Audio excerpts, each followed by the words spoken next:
Today is season 2 of Content Queens. We're back. I have to figure out what I'm wearing because we're doing video this season. So you know the girls gotta give looks. Good morning, guys. It is Monday and we're shooting Content Queens today. Yeah, let's go. Let's get ready for Content Queens.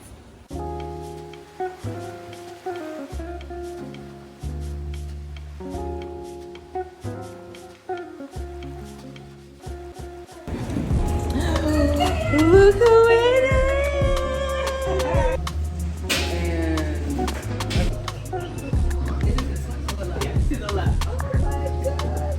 Oh, you like... Hello, I'm Kia. I'm Vic. When you're ready. Let me actually get paper.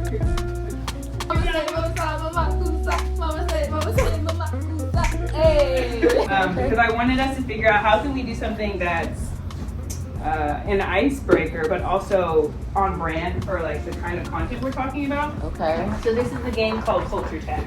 Okay. Culture Tags is a hashtag game. Well, we a hashtag queen, so... Exactly, right? This is something you say when your friend tells you that something was completed and that they had no other choice. She did what she had to do. Boom, let's go! Alright, so that's your warm-up. That was cool, Okay? cool. Alright, so we're gonna start. I had our book. I'm into that. Like, I think this should be here. The last time we were here was April 2021. Yes. We weren't even here. No, we weren't here. We was everywhere else except here. Yeah. It's like, why did we take so long to come back? One, I think the pandemic, right? Like, I think that we started this during COVID. We did. And like, I don't think we gave ourselves a break and enough time to really digest what was going on in the world, what was going on with ourselves, like what these changes meant for our own lives. And I think once we wrapped, we finally had that moment to be like, oh, I need a break. Right. You know? I definitely feel that because I'm the type of person that if I'm going, I never get to confront like what's going on. Like it's very toxic behavior, but I like to keep going because I never have to like face the reality of whatever the circumstances may be. Yeah. And so once we took a break, it was just like, okay, back to reality, back to like, you know, what we've been doing prior to the podcast. And, you know, we both had goals and things that we wanted to accomplish. We wanted to come back and make sure Content Queens was giving. Like, you know, we wanted to definitely up our production, make sure we have a video aspect of it, get a producer. Like there were things that we needed to check off the list before we came back. So it wasn't just like we were just sitting, you know, leaving you guys hanging or anything like that. We just wanted to make sure we came back and did it right. And this season, let me tell y'all don't know what y'all did too. Listen, we don't even know. Right. Like this is all, last season was new, but this season is like polished. I feel like we throwing a little polish on it. Kia, what you been up to? What happened in this past year for you? I know, that's a lot, but like give us the highlights. I just wanted to work. Yeah. Like I really was just focused on just working and just being productive and just pushing out, you know, because, you know, the year before, it was kind of like a sleeper. We didn't really know what to expect with 2020. So 2021, it was just like, let's get to this money. Let's get to this work. So I was just go mode. Like I said, I didn't want it to face anything that was happening. I just wanted to just focus on getting this money, getting these coins, getting these deals. And then I had a product. I was working on the signature pick. Shout out to that. Bro, you went blonde.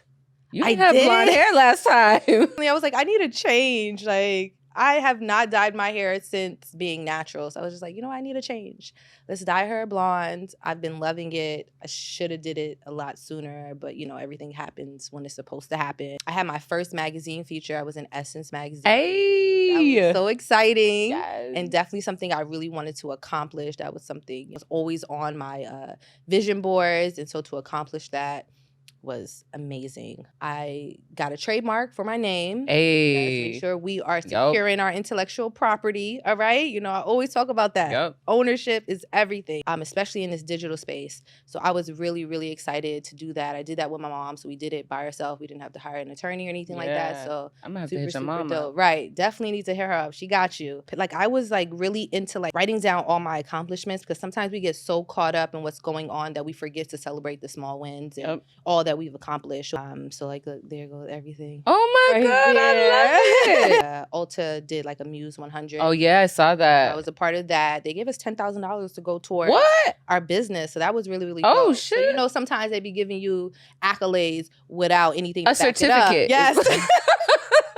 So shout out to Ulta for being a real one. Yes. Oh, last year was marked my 10th year doing content creation, well, seriously doing it. And you know what they say about 10,000 hours. Like 10,000 hours equates to about 10 years. And so they said that's when things really start to hit at that 10-year mark. And so I was being very conscious of that. Like, this is year 10, what we gonna do? And so now as I'm going into year 11, it's just like, okay, there were things I needed to check off that list where I feel comfortable now, like taking a step back from just being like, go, go, go. Yeah. And just be, you know, sit and just chill. Like I did that. Okay, what's next? I can push my career forward outside of just being a creator on the internet. Facts. Being more intentional is what I hear you saying. Yeah. Yeah. What about you?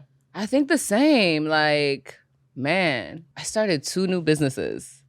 So I started Black Girl Smoke in 2020, and I really just started it as an Instagram page. Like, I didn't really know what I was doing. To be honest, my manager was like, I'm gonna be real with you, Vic. You need to stop smoking so much weed on Instagram. Like, these major brands are not with it. They don't want to hire you because of that. And so I really started Black Girl Smoke so I could still post my smoking content. And honestly, it's just grown to be something bigger than me, something bigger than I could have ever imagined. And from that, I got approached with an opportunity to start a line of cannabis. And so now I have my own line of weed. We'll be in dispensaries in summer 2022. I'm going for a New York license. So hopefully we'll be in New York at the end of the year. And it's been a huge shift from being a creator. Like, there's so many legal things that I need to learn. Like, this is a learning curve. I don't know anything about business. Being a creative and being an entrepreneur, they can be the same thing, but what I've noticed is they are not always synonymous. Like, there's such a learning curve with learning the lingo. It's a whole different language, you know, understanding about VCs and investing and funding. And it was really hard at first because like we've talked about on the show before, I'm good at a lot of things and I'm really good at the things I'm good at. And I've been good at them for a long time. So I've gotten comfortable. That was the biggest thing I learned last year is like I wasn't being challenged. Yeah. So that's the frustrating part as creators because we do a lot of things intuitively because we want to feel it. When you feel like you can do it in your sleep, you can just do it without thinking. Like, where's the challenge in that? That's something that I really thought about coming into this year as far as like how I approach creating. And so that was really important, like challenging myself. Yeah. And it makes a difference. You know, it makes you want to work harder at it. With something that's too easy, like you said, I don't even put in the time because I know I don't have to put in the time. And so starting new businesses, it's like, oh, no, I have to put in the time. And also it's allowed me the time and space to step away from creating so that I can fall back in love with it. Like, it was starting to become too jobby. Yeah. Like, it was like, this is like I'm clocking in every day. I don't like this shit. We were pushing out content like branded stuff. Yo, and Kia, that's the thing. I did 60 campaigns last year. That's crazy. It's beautiful. It's a blessing. Yeah. We had to go through that. Yeah. This was I think last year for both of us was that year where it's just like, okay, so we can do that. Yeah. And then we had to see that we could do that. So then now we can scale back and be like, okay, what worked, what didn't work. And so that's, I feel like, how we are approaching this year because burnout is real. We've both experienced burnout. We both got sick the end of last year. And it was just like, for me, that was the wake up call. Same. It was like, you need to start taking care of your mind, your body, and your soul. And that forced me to slow down and think about my approach to work and, you know, doing things that I really loved and enjoyed. You know, when I was sick, it was just like, I learned, like, nobody gives a fuck. Girl. They still want their shit. Like, they don't care what you're going through. But also, like, we're in the middle of a pandemic. I'm emailing brands like, yo, I have COVID. I don't care. Submit this shit. But people are literally dying from this, and y'all don't care. Nope. And so then that was the wake-up call. Like, you need to start putting yourself first because these people out here, they don't give a fuck. They want what they want when they want it. You're expendable. Yeah. Like, at the end of the day, as hurtful as it is, like, oh, you sick? We will find another light-skinned girl with curly hair and get you up out of here. Burnout was like, I feel like such a major theme last year. Like, we spoke about it on an episode of Content Queens like the year prior, but I feel like last year it was like, you know, it really happened. So you had a few tips about creator burnout. Like, obviously they didn't work. No. No. When applied, it's different than in theory. Yup.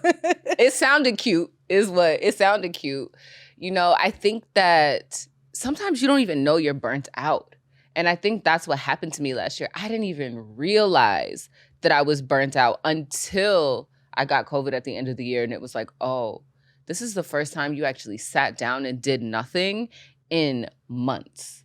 You know, like, honestly, I wasn't eating the way that I should have been eating because I didn't have time to cook meals. I didn't have time to see friends. There were so many things that I wasn't able to do because I was working so much. And it took a toll on my mental health, my physical health. By the beginning of this year, I was so depressed. Wow. Like, I would just wake up and cry. I would tell Jason, like, what am I doing? Why am I doing this? What is the purpose of this? I don't have time for anything. This idea of having children kept coming up because it was like, I don't have time to cook myself dinner now. I don't have time for shit now. How in the hell am I ever going to be able to introduce another human into this fucking chaos? And I still don't have the answers, to be honest with you. I still don't know. For me, it was like back to just like not being challenged. It was just like, what am I doing with my life? Like, what is my purpose? Like, I would wake up. There was a time when I would wake up and like really love what I was doing. And then last year, it just felt like I was just chasing like a check, chasing money. And that felt good because, Same. you know, I'm a Capricorn. We love the coins, okay? We Right. like living like nice. We like dressing nice. So yes, but then at the same time, like as a creative and as, you know, that artist, it was just like, what is the meaning of what I'm doing? Like, Yep. what is the purpose of what I'm doing? So I really wasn't feeling like 100%, you know, like in love with the things I was creating. Yeah. And I was just like, I have to get back to me, Yeah. you know? And so getting COVID, being sick for 2 weeks right before the holidays, once it forced me to just relax and do nothing. Yep. Like binge watch shows. Same. And then it was like, without feeling guilty, because I would do it in the past and I would feel guilty. Like there's something I should be doing. And we shouldn't feel guilty for Relaxing. prioritizing rest. We should Right. not. Nope. This is this capitalistic society we live in, like that, you know? And then I was watching Emily in Paris.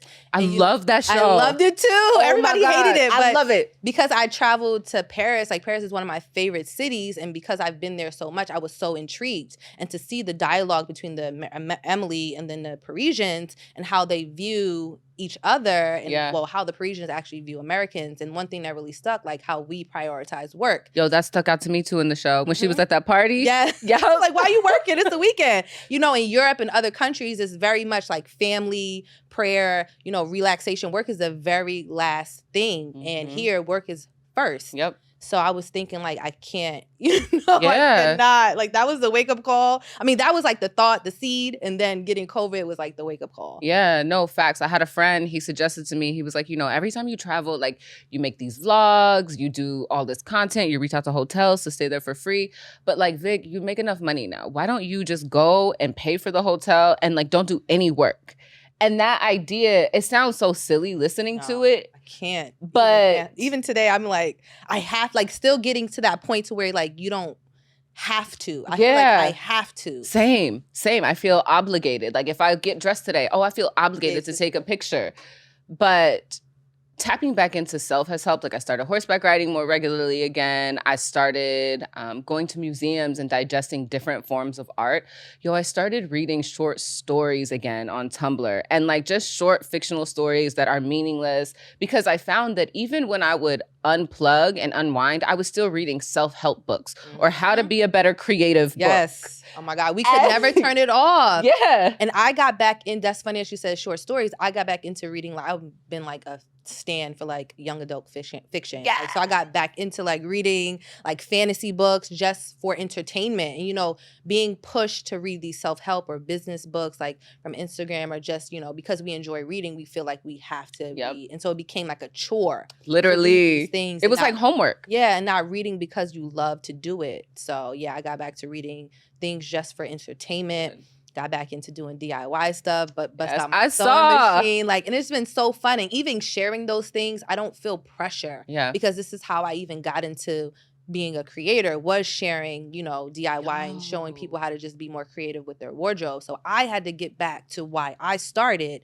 and it all started with getting me right back first. Yo, you know what? Same. I started creating videos and content of me making like bath salts and sea moss and like wellness things that I used to make before anyone ever cared to pay me for anything. And it's felt good to go back there. Yep. I agree. Yeah, and even TikTok. I love TikTok because it's just so genuine. Yeah. It's like no algorithms. Like nobody has to be perfect. Like your feed is just curated based on like things you like, people you follow, and things you might be interested in. So, you know, I started CrossFit. So I started working out again. Yep. And so that's been amazing because being an athlete is such a core part of who I am. Yeah. And so to tap back into that has been amazing. Yeah. Like, yep.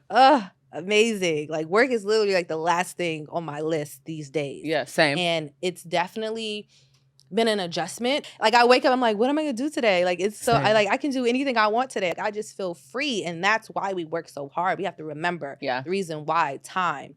Yeah. And you get money to give you more time. Yep. And so that's always been the goal, is like that freedom, that time. And so we shouldn't, yes, it's going to be an adjustment, but we shouldn't feel guilty because we got to this point. We worked for it. We worked for it. Literally. All right. So you just told me about TikTok and your love for TikTok. Your new love for TikTok. Actually, it's not new because you've been on TikTok for a minute. You've been doing the dances, all the things.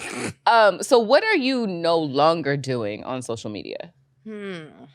No longer endlessly scrolling. Yeah. I'm not checking it the first time I wake up as soon as I wake up, I'm not checking my phone. I think my relationship with my phone was the toxic thing. It was just always being on the phone. So it really had, like, social media was just a product of that. Yeah. And so just, not touching my phone until like noon. Like noon has become my time. Like any time before noon, I just use that for me, whatever it is I want to do. After 5, the same thing. Whatever it is I want to do, I go work out. What was big for me was creating a routine. Okay. That's how I'm avoiding creator burnout right now. So it's like constantly having to reset. So I'm going to reset at the end of the day. I'm going to do my nighttime routine in the morning. I don't have a big morning routine other than like walking 50, making sure I eat breakfast before 11. But those things help me not immediately go to my phone. Okay. And I know I can always reset at the end of the day before going into the next day. And so it's like having that routine allows me to feel like I accomplished something. Okay. I read Atomic Habits, 10-10, like one of the best book you can, like, really? I don't have to read another self-help book ever again because Atomic Habits was it. I'm gonna get it. Yeah, it's phenomenal.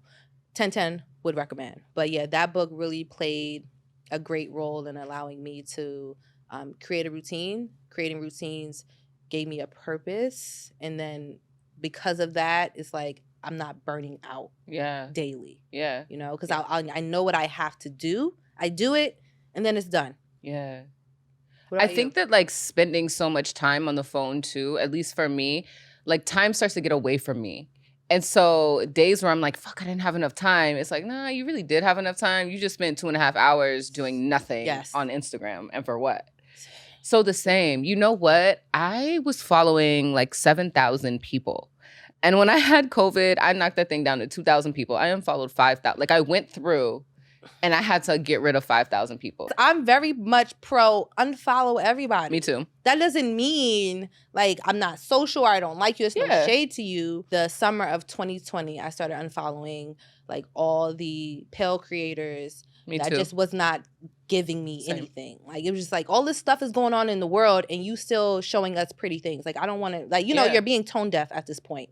And so I started following more people that inspired me, more accounts that have nothing to do with fashion, lifestyle, no influencers, because everybody's like fighting against the algorithm and you can see it today. Like, everybody's just putting out content that just is not, it's just flat. It's not dynamic. It's no emotion involved in it. And it's like, you feel like, subconsciously that you have to compete and do these things as well. And it's just like, no, like I'm on my own path. I'm on my own journey. And those are things I have to keep reminding myself because yes, imposter syndrome. Yes, you compare yourself. We're all human. Mm-hmm. At the end of the day, we're all, flawed humans. And so anything that would give me a negative reaction, I was just like, I have to approach this different and being mindful of those thoughts. Like, I'm not saying I don't ever have any negative thoughts, but it's like being mindful and coming back to, you know, the reality of the situation. No, facts, same. Like if I'm scrolling and I come across your content and it doesn't make me feel good about myself, it makes me question myself, my body, where I'm at in life, you gotta go. And that's no shade to you. Like, do your thing, sis. But like for where I am right now, you just may not be the healthiest follow for me. Yeah. So I unfollowed a lot of people. I turned off my DMs. I used to have my DMs on. Like, people used to ask me all sorts of crazy shit. And not anymore. I had to create that boundary. Like, it was too triggering. I want to be there for people, but at the same time, like, I have my own emotional shit that I'm going through. I can't just open my DMs and every day strangers are talking to me about depression and suicide and rape and all of these things that I may not be ready to tackle for the day. So I turned off my DMs. They're still off? If you follow, like, if I follow you, then you can send me a DM. But like, if we don't follow each other, you can't DM me. You gotta like go to the page and like, it's a whole process. But I like it that way. Yeah.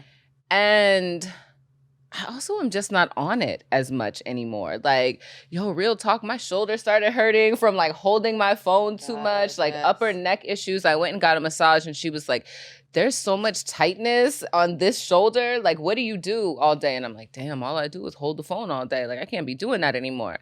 So much like you, I've just stopped scrolling aimlessly and endlessly because like at the end of the day, the people that I follow, the people I see on my timeline, I've seen y'all outfits for the past 10 years. And it's great, but like, I need something else. But you're not their audience. We have to understand that. Too. Like, and so I want to abolish. Yeah. I really want to abolish, just because I follow you, you can follow me back. Like, just because I followed you because I like your content, that does not mean that you have to follow me back. You may not like what I post. Right. And so let's abolish the whole mutuals. Facts. Like, Facts. I don't.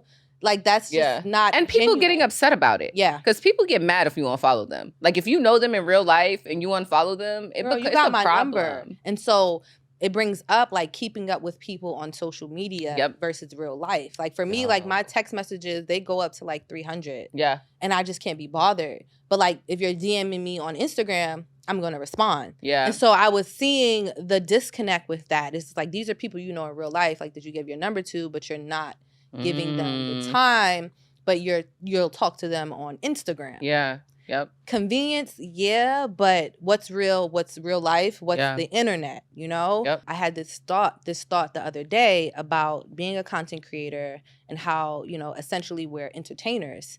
And you know, they always say like being a comedian is one of the hardest jobs, or entertainer is one of the hardest jobs. And I'm like, yo, we have to entertain people every single day. Yep. People see our work every single day. I can't go to your job at the telemarketing firm and see how you work in your production every day. Yeah. But we are for public viewing every single day. Every time we publish something, we are being scrutinized. We have to entertain. And that's a lot. Yeah, yo, you know what? That's crazy because yesterday I was thinking something similar. I was high as shit. And I'm always might have been high. I'm high right now. But I was thinking this, that most artists, because it was a real grapple for me to come to grips with the fact that I am an artist. Mm-hmm. Like, I'm not an influencer. The things that I do, I don't just hold up a product and talk about it. Like, I really do consider this art. And so most artists, whether you're a musician, a painter, whatever, when you drop an album, a collection, a book, it takes you years. It takes you a long time. You were not in there producing these fucking songs 6 times a day and expected to release an album once a week. And yet we are. Like, when it comes to production, we're expected to release this high quality production at least once, sometimes twice a week, depending on how many brand deals you get. And it's just one of us. Yeah. And it's kind of insane. And that is how burnout happens, because I don't think that the companies paying us really understand or value how much effort and energy goes into creating. Because they have, you know, the influencer is just holding up that product and saying, or you not even have to hold, you just wear the dress and it's just like, it's sold out. Mm-hmm. Versus the creator who is creating this story. And so I like to compare it to like fashion, slow fashion versus fast fashion, fast content versus slow content. And, you know, you want to be a Kendrick Lamar or you want to be a Drake, when Drake was putting out a new song every couple of weeks. And you see where that's at. Like, yes, it's hard to be trendy. Like Nicki Minaj was talking about it in her interview with who was that, Joe Budden, and just like being trendy. It's just like, well, who are you? That part. Where are you in any of this? You know, Jay-Z, my guy. Yep. He said, like, you want to be Ralph Lauren or you want to be a trend? Yeah. At the end of the day, Ralph Lauren or a trend? Classics over here, baby. What are some trends that you've hopped on? I like nail trends, to be honest with you. Okay. Any of the like negative space, like things like that. I'm into nail trends. What about creator-wise? Being a creator-wise? Nah, I'm not into that. I don't like I just feel silly doing it. Now, I like watching it because I think it's art. Like when people can snap and like the amount of editing that goes into it. So I'm admiring it from an artist aspect. But I just like things that are classic and that tell a story for the most part. Like I'm drawn to content that's like short films, that's like movies more so than like quick, quirky little things. Although I do like them, that's just not my personality. For me, I think what's allowed me to have the growth and the longevity is the balance between what's authentic to me and doing trends. Like I always compare myself to like Jay-Z. Like that is like my motto in all that I do. And so how he's been able musically to have that longevity and always be at the top of the charts, it's like, yes, he's going to be true to you. He's going to give you lyricism. He's going to do all of that. But then he's also going to hop on whatever like the trendy sound is for the moment, whoever the hot producer is, and, you know, kill that too. So I'm not just going to do the trends. I'm going to do it. I'm going to kill it. But I'm going to do it in like my own way. So I think that's how you do the trends. Is still, don't do every trend. Yeah, that part too. Yeah, don't do every trend because you look crazy, but do things that speak to you that you can still put your spin on authentically. And even like with fashion trends, I always say don't do all the trends, like, but what can you organically, you know, incorporate into your style already? So same with content. What trends can you organically and naturally incorporate into your content flow? So something funny happens that I don't even be knowing what the trends are because I'm not, like I am on social, but I'm just not on it. And so the other day someone was like, oh, you're that girl. And I was like, what the hell is a that girl? What is that? Do you know what that girl is? Yes, like you that girl, like you that bitch. No, but there's like an aesthetic on TikTok called that girl aesthetic. And it's slow pours, it's fucking gold jewelry and sweatpants and New Balances and like clouds on nails. I didn't even know that this was. So like the just aesthetic. Yeah, but this particular aesthetic is called that girl. But when I say aesthetic, I mean, that's what I mean when I say aesthetic. Cause like, oh, you mean that girl? I mean that girl. I mean, they put a name on it, but like, oh yeah, remember we used to talk about aesthetic. Yeah. But now they put a name on it called that girl. That girl. And so aesthetic. it's a trend. It's trending on TikTok to be that girl. Like wake up at 6 a.m. and pour your matcha and like. But I didn't know that was trending. But I do that shit. You've been doing that girl. So I'm like, oh, I guess that is a trend that I'm into that I didn't even know was necessarily a trend. I've been that girl. All right? I didn't even know that. Ask about her. I've been telling y'all about her. Okay. So I do love that trend. I'm into that. Yeah. Because that's just authentically who you are. Yeah, and that pairs back to what you said, like doing trends, but like make sure that they align with who you are. Yeah. Because certain things, you see people trying to fit like their self within the trend. And I'm just like everybody has like that aesthetic video, like the one, you know, with your, but it's like from you, like, no, I don't believe it. Like you need more people, kind of thing. Like this is not for you. Like phone a friend. It's not for you. But I see you do it like I'm engaged, and not saying the content isn't pretty, but for me, I'm a deeper consumer. Yeah. You it know? doesn't feel real to if you. I'm watching a movie, I'm going to notice like, oh, like that doesn't work. Like I'm noticing all the little things. Like I went to go see Aladdin yesterday. Did you like it? Loved it. 10/10 performance, the costume, beautiful gowns, set designs, everything. Yeah. But I'm watching the dancers and I'm just like, oh, he missed a step.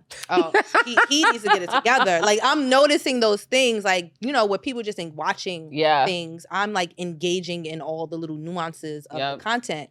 And yes, it's pretty, but it's just like something is just not, you're not convincing me. Yeah, because it's not real. Yeah. It's hard. I mean, it's why people always throw out the word authenticity or authentic on the internet, because it's hard to come across as real on a screen, you know? Yeah. Is that something that is that a goal for you every time you post? Is it mindful though? Are you being mindful of it? Or is it just happens? I think both.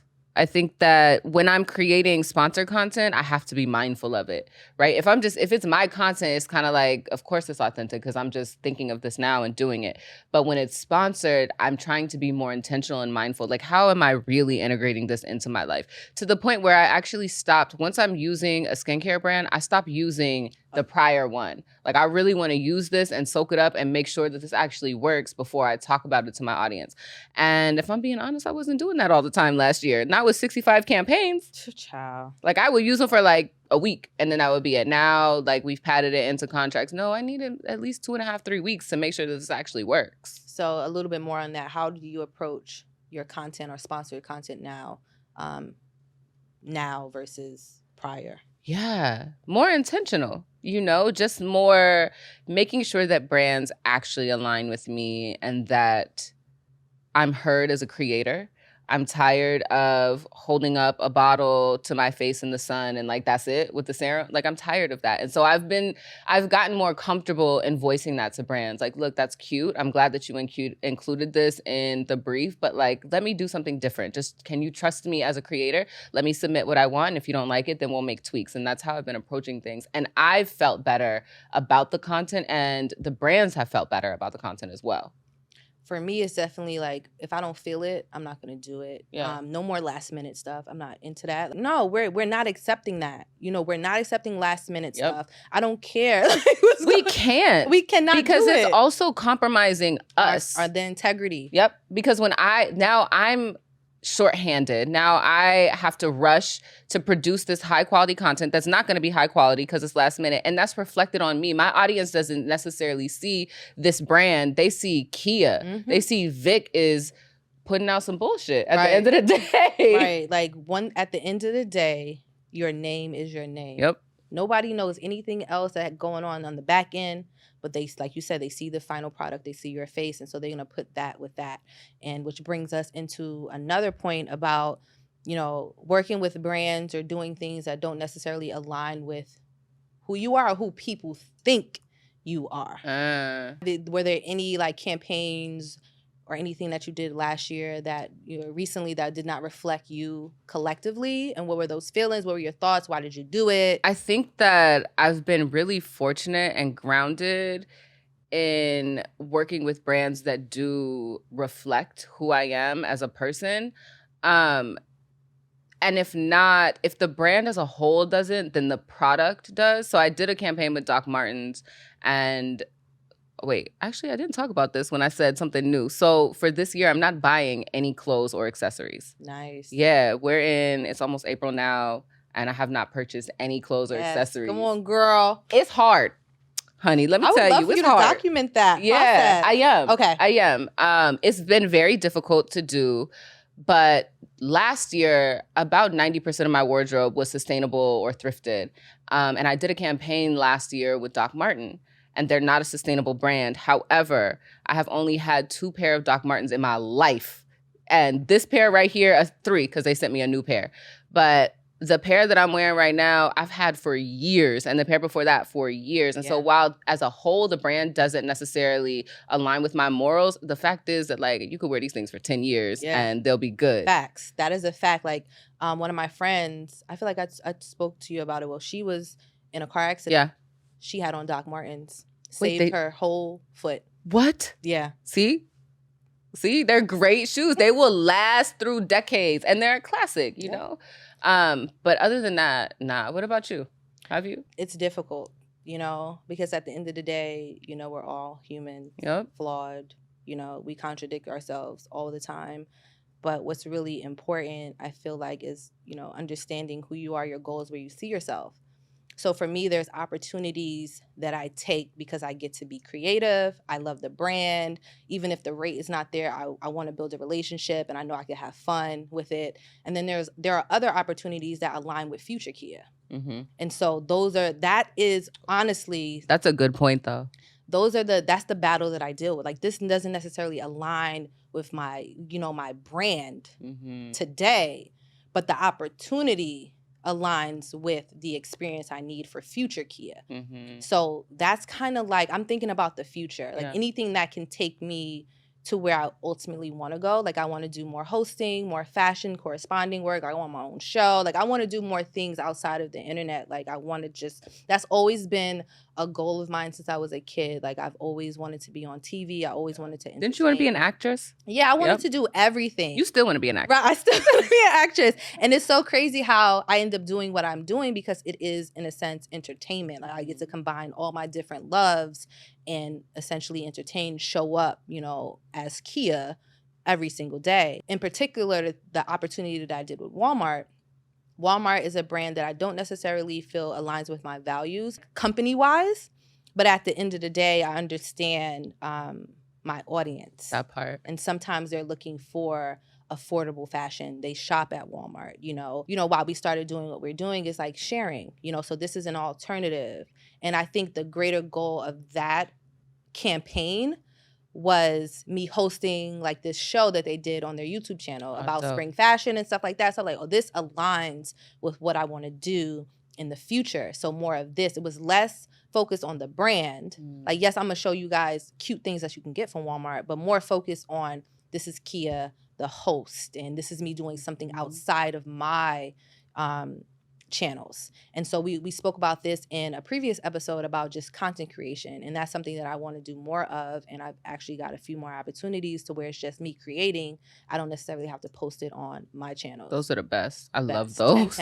10. Like even though Walmart as a whole may not align with who you are, especially your values around sustainability, but affordability, accessibility, especially for brown and black people, and what makes it sustainable is the fact that you can wear this dress 6 different ways. Right. And if anybody is able to show you how to do that, it's Kia. So yeah, that, and I also had to zero in on like my approach to sustainability. Like my approach to sustainability isn't, you know, these ethical fashion brands, because accessibility, affordability is just not there. My approach is very much wearing the clothes you have and getting creative with new clothes and wearing them in a variety of different ways. So I had to really zero in on that aspect of, you know, I love thrifting and stuff, of course, but when it comes to buying things, it's like versatility. How many different ways can I wear something? Like, yes, we can't stop people from shopping, but be a smarter shopper, you know, consume less by buying things that you can wear in a variety of different ways. Facts. For my life, I'm trying to segment my life out, if that makes sense. Like I'm trying to have like Vic Styles, my page, my space, my site, just be all things me and things that I love.